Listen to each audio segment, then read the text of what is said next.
Ésaïe 53, versets 1 à 7.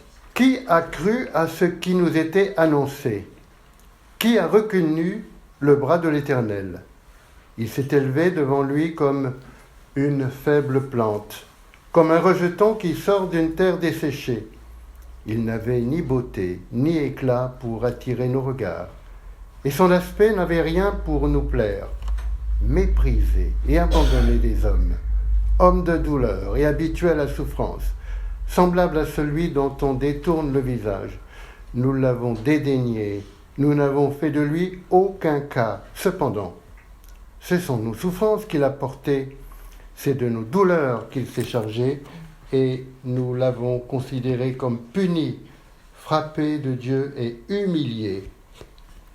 Mais il était blessé pour nos péchés, brisé pour nos iniquités. Le châtiment qui nous donne la paix est tombé sur lui, et c'est par ses meurtrissures que nous sommes guéris.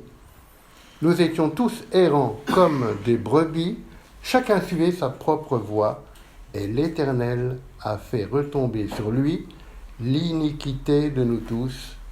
Il a été maltraité et opprimé, et il n'a point ouvert la bouche, semblable à un agneau qu'on mène à la boucherie, à une brebis muette devant ceux qui la tondent.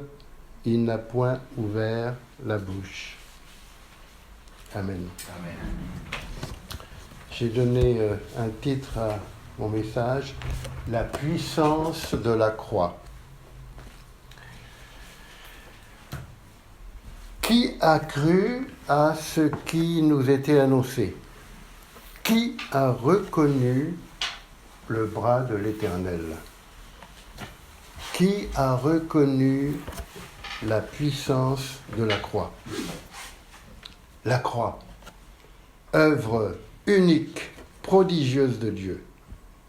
Et pourtant des œuvres, il y en a beaucoup, en grand nombre. Qu'est-ce qu'on pourrait citer comme grande œuvre de Dieu? Je ne sais pas si vous avez quelque chose en mémoire, mais on pourrait dire par exemple les 10 plaies de l'Égypte et la mer fendue en deux pour libérer le peuple d'Israël.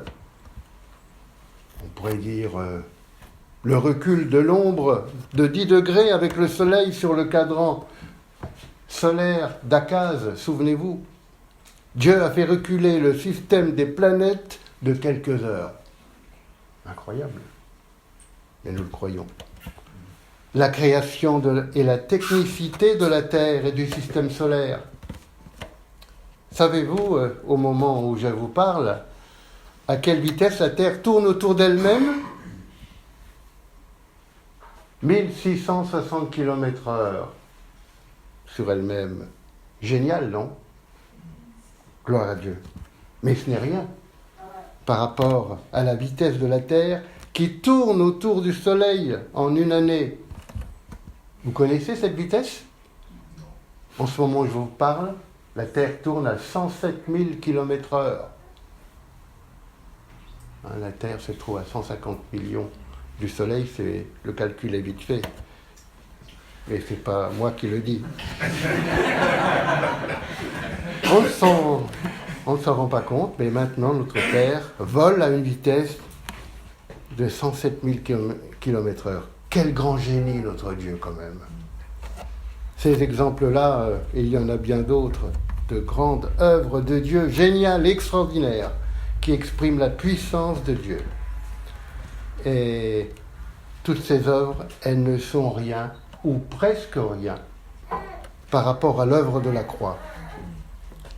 La croix est l'œuvre centrale la plus puissante au monde, car tout l'évangile est fondé sur la croix.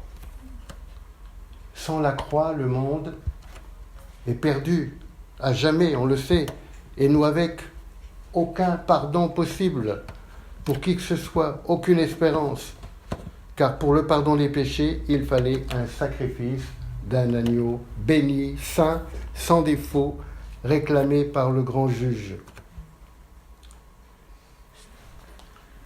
Et la justice de Dieu réclame l'expiation des péchés pour pardonner. On ne peut pas s'y soustraire. Vous connaissez, le salaire du péché, c'est la mort. Et qui a été l'homme parfait pour subir cette condamnation, c'est-à-dire mourir en portant tous les crimes de l'humanité? Sa majesté divine, le Fils de Dieu, cet homme, Jésus de Nazareth. Pas d'autre choix pour le salut des hommes. Paul nous dit en 1 Corinthiens 1, 23 à 24, « Or nous prêchons le Christ crucifié, scandale pour les Juifs et folie pour les païens, mais puissance de Dieu et sagesse de Dieu pour ceux qui sont appelés tant Juifs que Grecs. » Cette œuvre de la croix paraît comme une folie, tellement surprenante, et en même temps puissance et sagesse de Dieu, sachant que la folie de Dieu est plus sage que celle des hommes. Alors, quelles caractéristiques peut-on donner à cette puissance de la croix? Dans cette croix, je pense, il y a vraiment tous les superlatifs. La croix dépasse tout. La désignation d'un homme pour prendre cette coupe infâme est hallucinante. C'est le Créateur lui-même, le Fils exécutant du Père, qui prend la place des hommes pour aller sur le bûcher maudit. Une folie quand on y pense. Rien que ça. Qu'en pensez-vous? Premièrement, la croix, une réconciliation, une libération. La croix nous a libérés de l'impossible, des tares, des taches indélébiles, des souillures, des immondices, des crimes, des révoltes. Ces péchés nous condamnaient non seulement au jugement et à la colère insoutenable de Dieu, mais surtout à la mort et à la honte éternelle de la géhenne.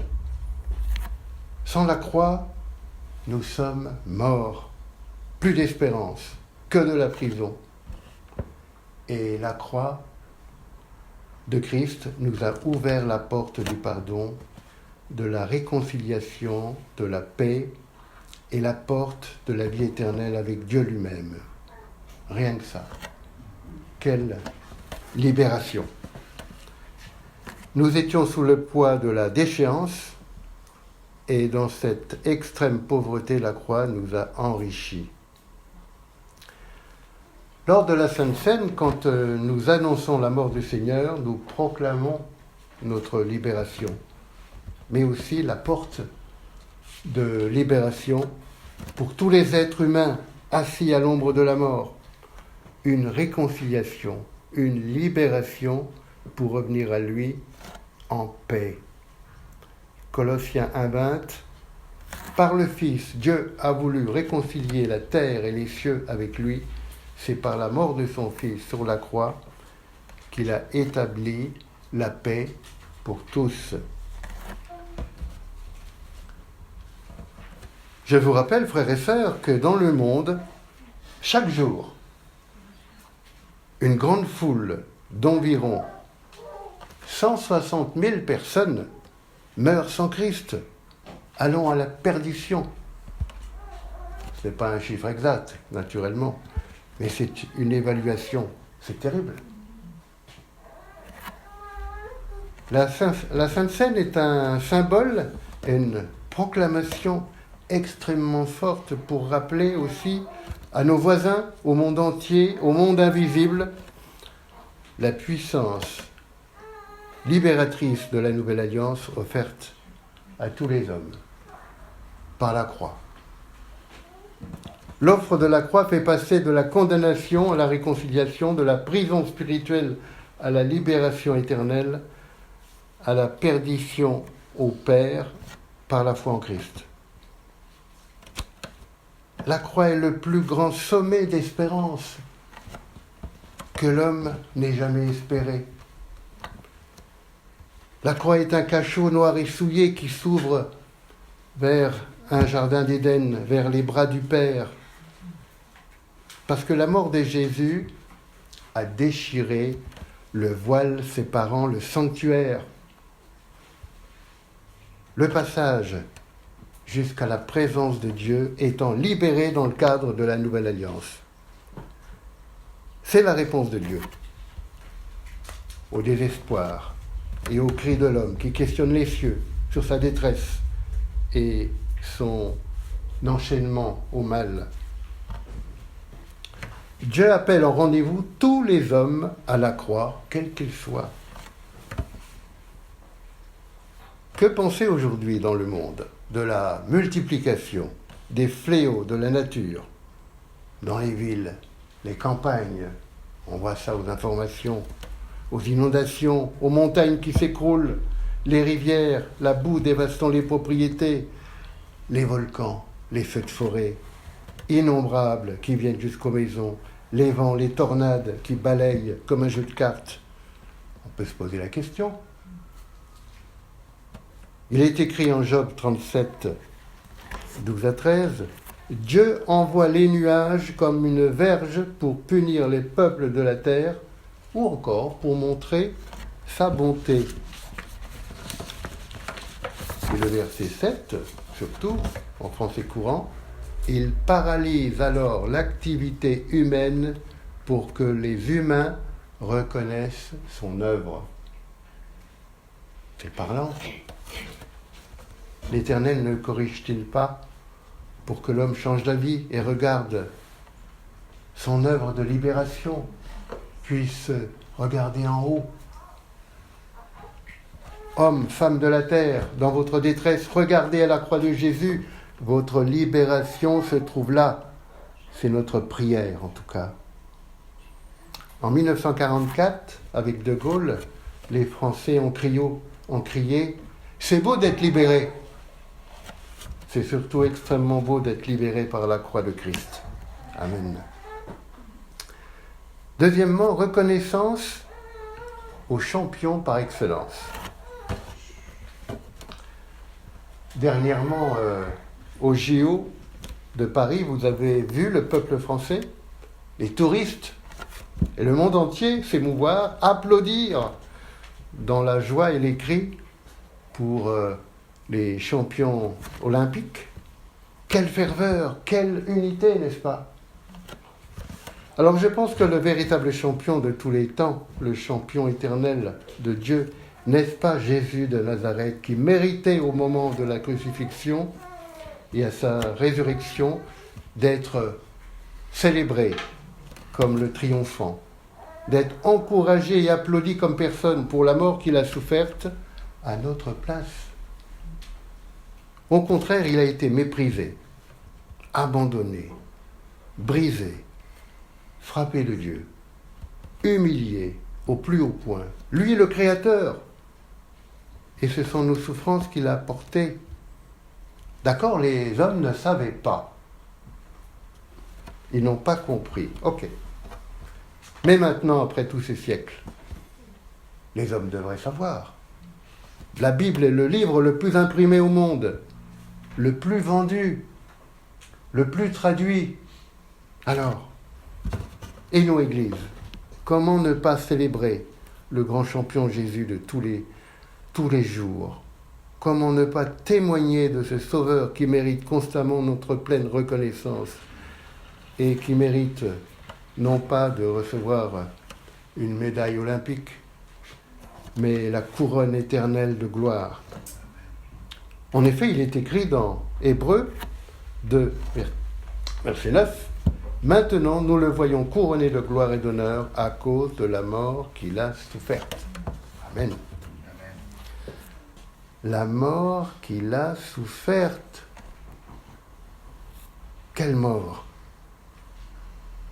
Déjà arrivé, Jésus, à l'âge de 33 ans, en portant son corps et son âme sans péché, c'est déjà un record absolu. C'est déjà une mort à soi-même, à lui-même, impressionnante. Ensuite, éprouvé, il a été injurié, battu, fouetté, violenté, percé, pendu, nu comme un ver par les hommes. C'est déjà horrible. Mais le pire a suivi. Le brisement et l'humiliation donnés par le grand juge. c'est-à-dire qu'il a reçu en son corps toute la poubelle de l'humanité, les crimes, les souillures, les péchés de tous les hommes, les miens, les tiens. Une montagne d'horreur, une coupe immonde, puante, disons-le, comme jamais, qu'il a dû boire. Que dire ? 1 Pierre 2,24, Jésus a pris nos péchés sur lui et les a portés dans son corps, sur la croix. Il les a portés dans son corps.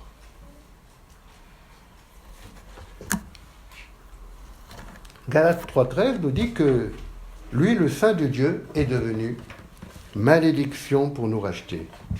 Une coupe si terrifiante que quelques heures avant, dans le jardin de Gethsémanée, souvenez-vous, il dit à son père, le ventre contre terre, que cette coupe s'éloigne de moi si c'est possible.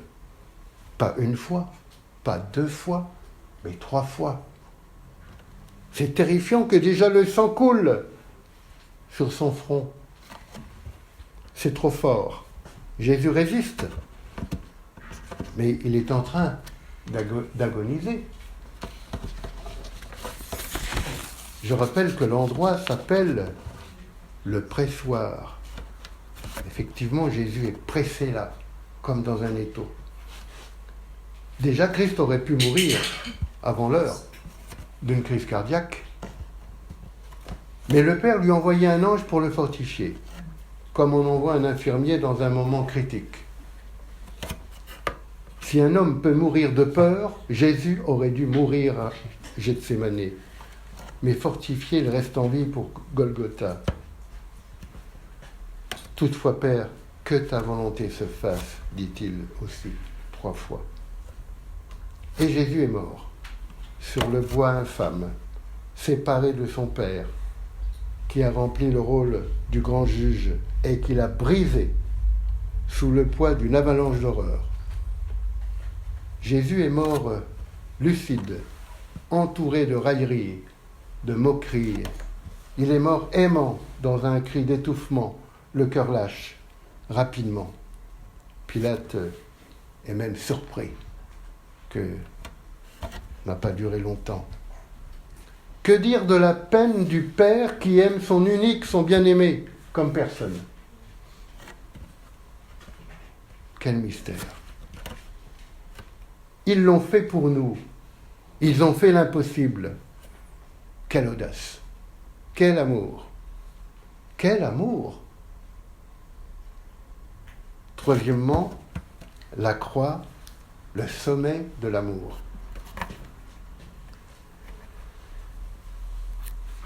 Le Père a préféré sacrifier son propre Fils, en qui réside tout son amour, pour sauver les hommes. Est-ce qu'on comprend bien cela en profondeur ? On connaît ce passage dans Jean 3,16, il est écrit « Dieu a tellement aimé le monde, il a tant aimé le monde au point de donner son bien-aimé, son Fils chéri, afin que quiconque croit en lui ne périsse pas, mais ait la vie éternelle. » Ce mot « aimer tellement », c'est immense.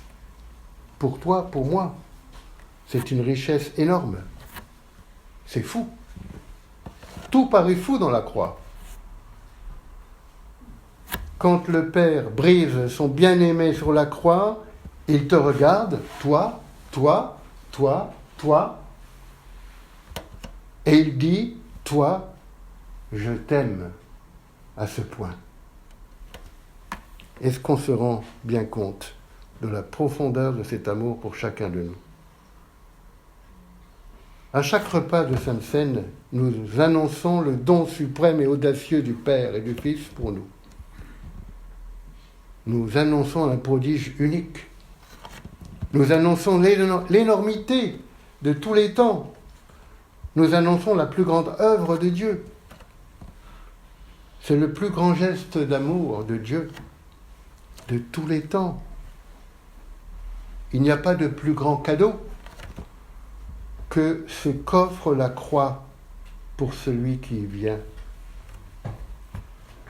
D'ailleurs, pour montrer la grandeur de cette œuvre, en réponse aux pharisiens, Jésus dira, pour montrer l'ampleur de la croix, « Il ne vous sera donné aucun signe miraculeux que vous demandez, sinon un, le signe de Jonas, c'est-à-dire le salut fondé par la mort, par la croix. »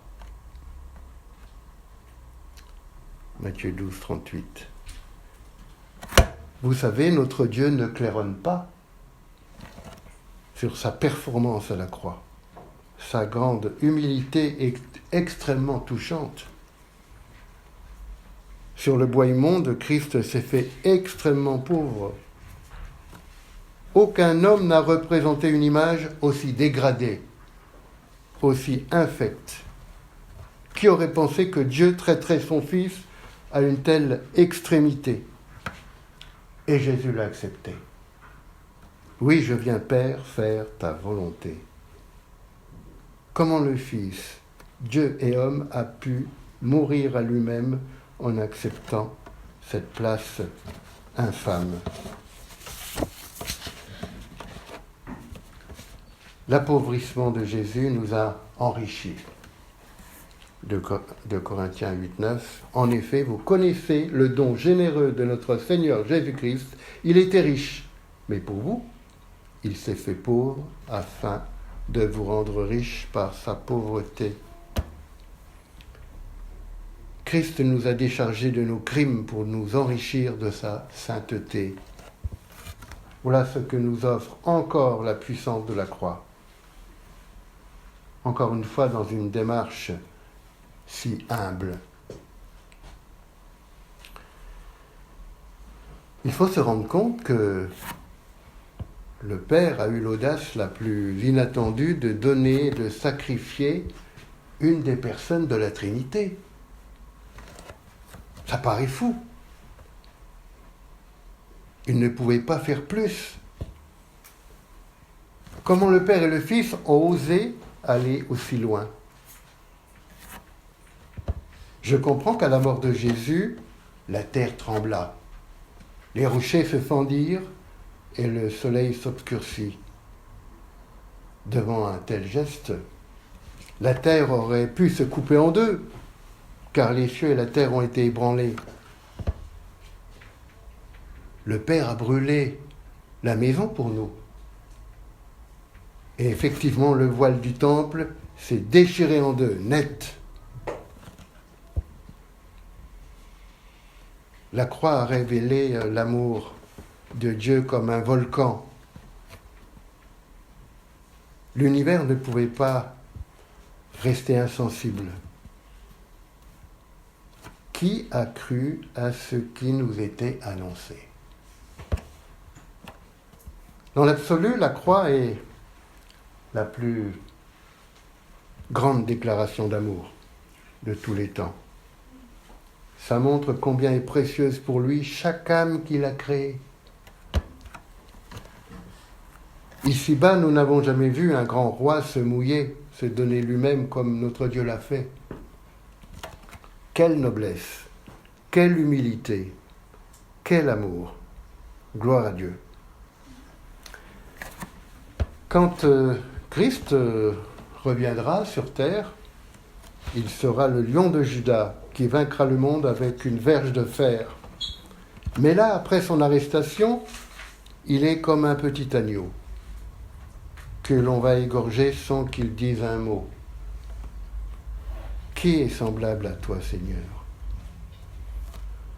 Dans Apocalypse 5, après la résurrection de Christ, il est question, dans l'avenir, dans les cieux, au milieu du trône, seul à être digne d'ouvrir le livre, souvenez-vous, l'agneau qui est là, debout comme immolé, est-il écrit, représenté comme un agneau égorgé au fer.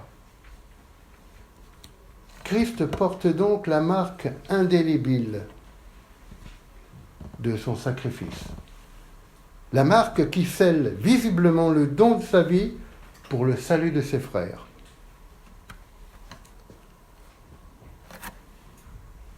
L'amour de Christ est marqué sur lui au fer rouge. Les marques de sa mort témoignent visiblement du lien vital entre Christ et son épouse. C'est touchant, n'est-ce pas? Le Fils, créateur du ciel et de la terre, en agneau s'est donné lui-même pour la mort et sans claironner. Il s'est donné avec toute la douceur et l'humilité de Dieu. Et il a reçu dans les cieux le règne avec les plus hauts honneurs.